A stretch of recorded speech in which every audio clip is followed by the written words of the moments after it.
lagi dengan saya dengan tugas koneksi antar materi 3.1.A.8. Perkenalkan, nama saya Ibu Asyatul Jalilah dari UPT SDN 48 Gresik.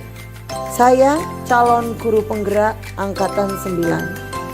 Tak lupa perkenalkan juga fasilitator saya Bapak Muhammad Janji Haryono dan Ibu pengajar praktek saya Ibu Wiwi Alfiah. Tujuan pembelajaran pada koneksi antar materi kali ini yang pertama, calon guru penggerak membuat kesimpulan atau sintesis dari keseluruhan materi yang didapat dengan beraneka cara dan media. Dan yang kedua adalah calon guru penggerak dapat melakukan refleksi bersama fasilitator untuk mengambil makna dari pengalaman belajar dan mengadakan metakognisi terhadap proses pengambilan keputusan yang telah mereka lalui dan menggunakan pemahaman barunya untuk memperbaiki proses pengambilan keputusan yang dilakukan. Kegiatannya yaitu yang pertama adalah kegiatan pematik. Diberikan 2 kalimat cuplikan, calon guru penggerak diminta untuk menjelaskan maksudnya dan bagaimana kaitannya dengan modul yang dipelajari. Diberikan juga beberapa pertanyaan pematik. Dan yang kedua adalah diberikan beberapa panduan pertanyaan untuk membuat rangkuman kesimpulan pembelajaran atau koneksi antar materi. Kegiatan pematik mengajarkan anak menghitung itu baik, namun mengajarkan mereka apa yang berharga atau utama adalah yang terbaik. Seperti kata-kata dari Bob Talbert, yaitu teaching kind to count is fine, but the teaching team what count is best. Maksud dari kutipan tersebut berdasarkan modul 3.1 yang kita telah pelajari adalah yang pertama, mempelajari dan memahami modul 3.1 adalah penting, tetapi yang lebih penting adalah bagaimana kita mampu menerapkan keterampilan mengambil keputusan dalam kehidupan kita sehari-hari, terutama sebagai pemimpin pembelajaran. Dan yang kedua adalah nilai-nilai atau prinsip kebajikan yang kita miliki dapat membantu kita dalam mengambil suatu keputusan. Keputusan yang berdasarkan nilai kebajikan dapat memberikan dampak positif bagi lingkungan. Yang ketiga adalah sebagai seorang pemimpin pembelajaran, kita dapat berkontribusi pada proses pembelajaran dengan pengambilan keputusan yang dapat menciptakan lingkungan belajar yang kondusif, memenuhi kebutuhan semua belajar murid. Kegiatan pematik. Education is the art of making men ethical. Pendidikan adalah sebuah seni untuk membuat manusia menjadi berperilaku etis, oleh George Wilhelm Friedrich Hegel. Maksud dari kutipan tersebut berdasarkan modul 3.1 yang telah kita pelajari adalah memahami kalimat bijak tersebut bahwa pendidikan merupakan suatu proses menuntun siswa dengan penguatan karakter, norma-norma, sehingga akan menjadi generasi yang memiliki nilai moral, kebajikan, dan kebenaran untuk menjalankan kehidupannya. Hal itu bisa terwujud jika kita sebagai pemimpin pembelajaran dalam mengambil keputusan berdasarkan 3 unsur, yaitu berpihak pada murid, berdasarkan nilai-nilai kebajikan universal, dan bertanggung jawab segala konsekuensi keputusan yang diambil. Pertanyaan yang pertama adalah bagaimana filosofi Ki Hajar Dewantara dengan Pratap Triloka memiliki kaitan dengan penerapan pengambilan keputusan sebagai seorang pemimpin, yaitu filosofi Triloka ing ngarsa Sun Tulodo Ki Hajar Dewantara berpandangan bahwa hendaknya pendidik atau guru memberikan teladan kepada anak didiknya dalam setiap pengambilan keputusan. Seorang pendidik harus memberikan karsa atau usaha keras sebagai wujud filosofi pratap Triloka ing madya mangun karso. Dan akhirnya pendidik mampu membantu anak didiknya menyelesaikan permasalahannya secara mandiri. Pendidik sebagai pamong yang mengarahkan anak didik kepada kebahagiaan. Hal tersebut sesuai dengan pratap Triloka Tutwunri Handayani. Pertanyaan yang kedua adalah bagaimana nilai-nilai yang tertanam dalam diri kita berpengaruh kepada prinsip-prinsip yang kita ambil dalam pengambilan suatu keputusan. Nilai-nilai yang tertanam dalam diri kita sebagai guru penggerak antara lain kolaboratif, mandiri, berpihak pada murid, inovatif dan reflektif harus menjadi dasar kita dalam pengambilan keputusan. Hal itu akan berpengaruh pada prinsip pengambilan keputusan yang akan kita tetapkan, yang tentunya disesuaikan dengan situasi yang terjadi dan pengaruhnya terhadap lingkungan. Yang ketiga adalah bagaimana materi pengambilan keputusan berkaitan dengan kegiatan coaching atau bimbingan yang diberikan pendamping atau fasilitator dalam perjalanan proses pembelajaran kita, terutama dalam pengujian pengambilan keputusan yang telah kita ambil. Apakah pengambilan keputusan tersebut telah efektif? Masihkah adalah pertanyaan-pertanyaan dalam diri kita atas keputusan tersebut? Hal-hal ini tentunya bisa dibantu oleh sesi coaching yang telah dibahas sebelumnya. Pada tahap 9, langkah pengujian dan pengambilan keputusan dapat menggunakan teknik coaching dengan melaksanakan kompetensi di mana inti coaching yaitu kehadiran penuh, menjadi pendengar aktif dan mengajukan pertanyaan-pertanyaan yang berbobot. Maka pengambilan dan pengujian keputusan akan lebih efektif karena dapat terbangun kemitraan yang baik, memaksimalkan potensi, serta terjadi proses kreatif, dan teknik coaching dapat dilakukan dengan berkolaboratif berbagai pihak yang terkait. Pertanyaan yang keempat, bagaimana kemampuan guru dalam mengelola dan menyadari aspek sosial emosionalnya akan berpengaruh terhadap pengambilan suatu keputusan, khususnya masalah dilema etika. Guru harus mampu melihat kebutuhan muridnya, serta mampu mengelola kompetensi sosial emosional, atau sering disebut dengan kompetensi sosial emosional, atau KSE, yang dimiliki untuk mengambil sebuah keputusan.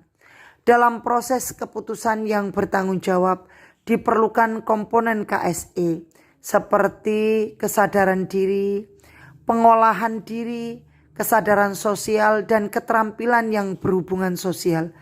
Hal tersebut dilakukan untuk memperoleh keputusan dengan dibarengi proses kesadaran penuh atau mindfulness, sadar akan keputusan, konsekuensi atau dampak, serta meminimalisir kesalahan keputusan yang bijak. Dan yang kelima adalah bagaimana pembahasan studi kasus yang fokus pada masalah moral atau etika kembali kepada nilai-nilai yang dianut seorang pendidik. Seorang pendidik selalu dihadapkan situasi di sekolah yang beraneka macam. Maka sangat penting menganalisis terlebih dahulu apakah kasus tersebut merupakan dilema etika atau bujukan moral atau identifikasi.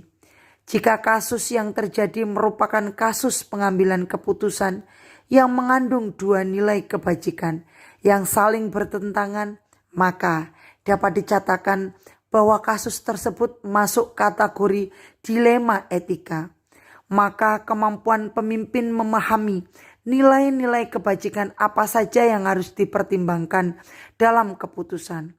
Maka disinilah kemampuan seorang pemimpin untuk bisa melakukan 9 langkah pengambilan dan pengujian keputusan yang harus bisa dipertanggungjawabkan.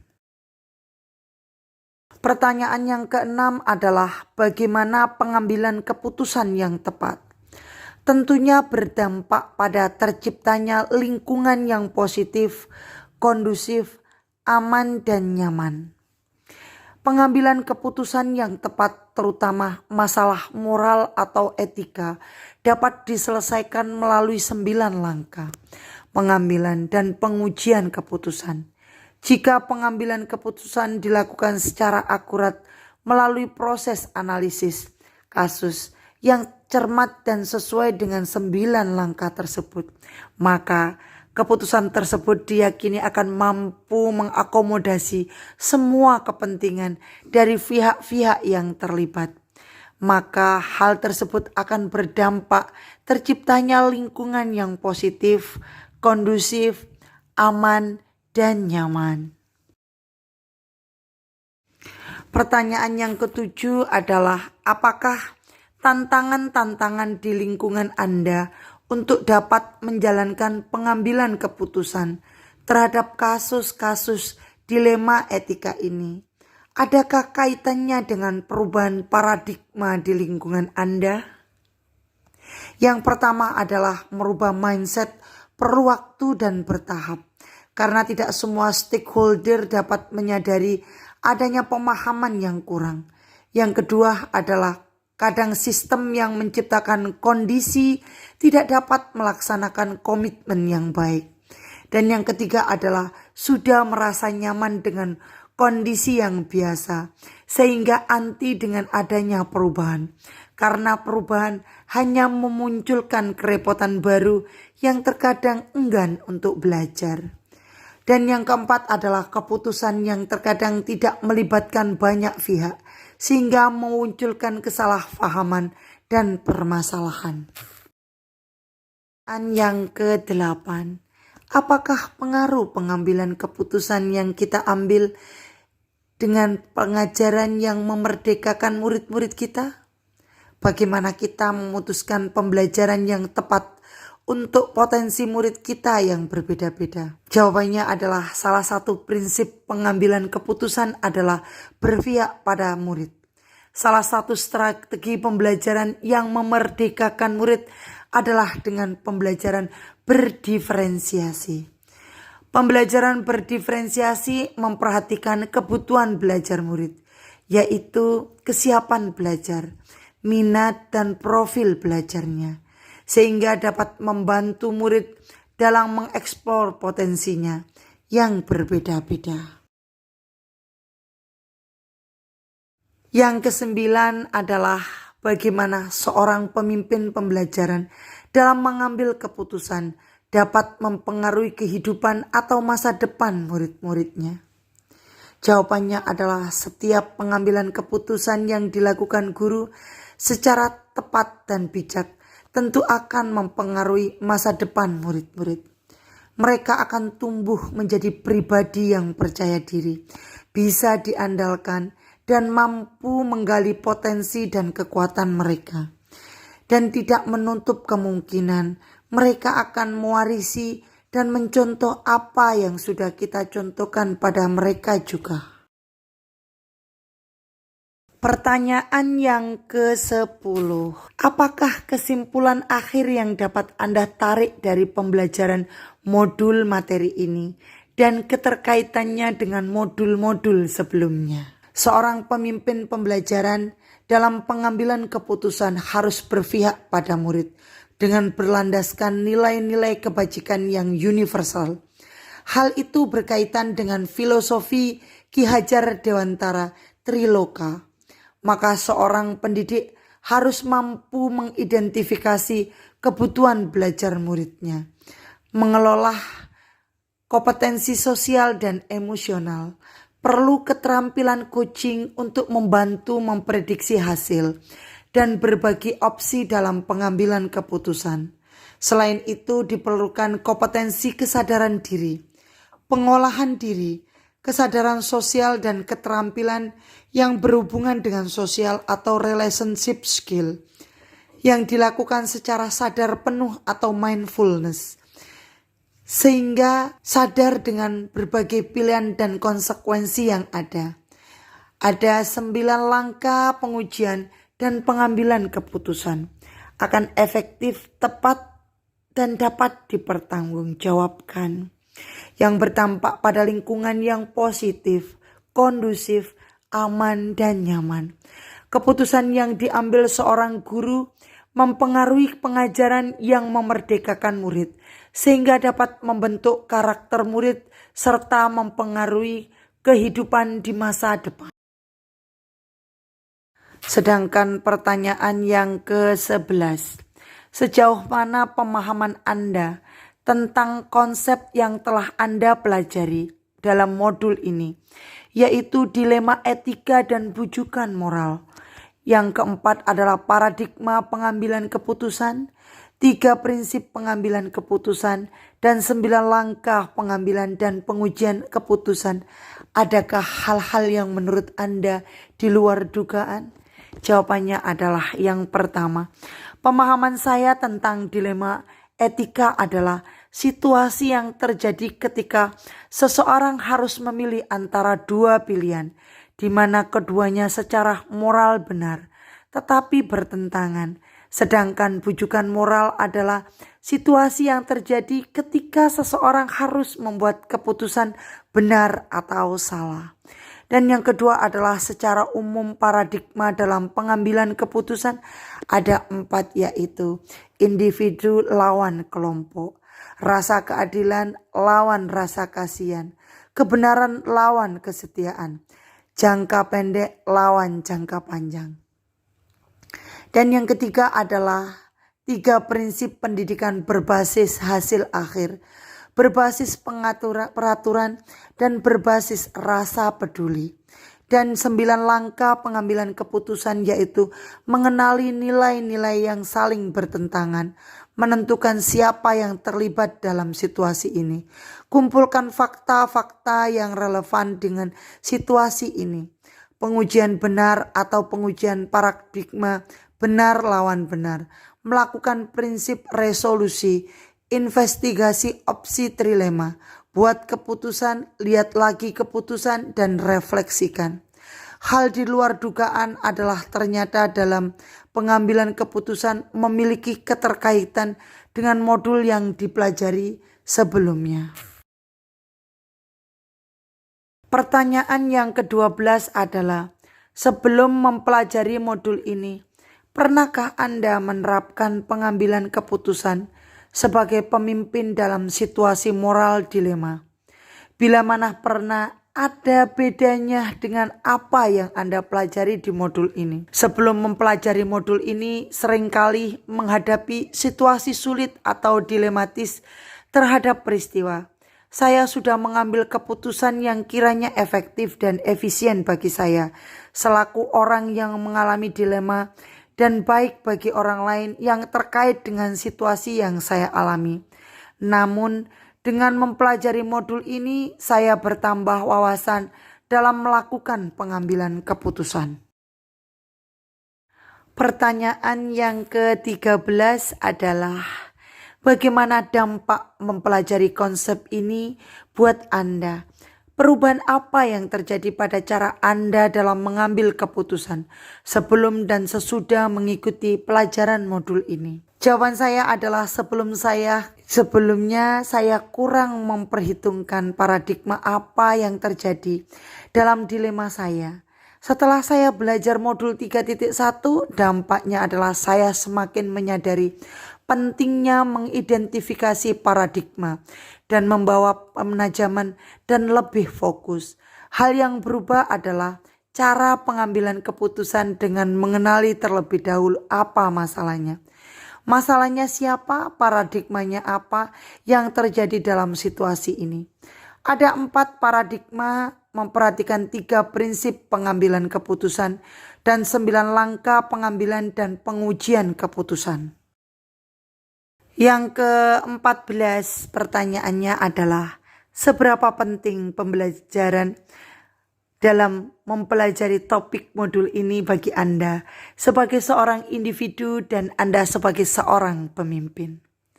Jawaban saya adalah sebagai seorang guru yang merupakan pemimpin pembelajaran bagi murid dan sebagai bagian dari stakeholder sekolah, akan banyak masalah di sekolah yang terselesaikan dengan mengidentifikasi antara dilema etika dan bujukan moral. Ada 4 paradigma memperhatikan 3 prinsip pengambilan keputusan dan 9 langkah pengambilan dan pengujian keputusan. Yang sulit adalah mengambil keputusan yang tepat dan efektif. Hal itu akan mempengaruhi institusi tempat menjalankan tugas keprofesian saya. Demikian tadi koneksi antar materi modul 3.1. Semoga bermanfaat bagi pembacanya. Tetap bahagia, salam guru penggerak. Bergerak, tergerak, dan menggerakkan. Wassalamualaikum warahmatullahi wabarakatuh. Terima kasih.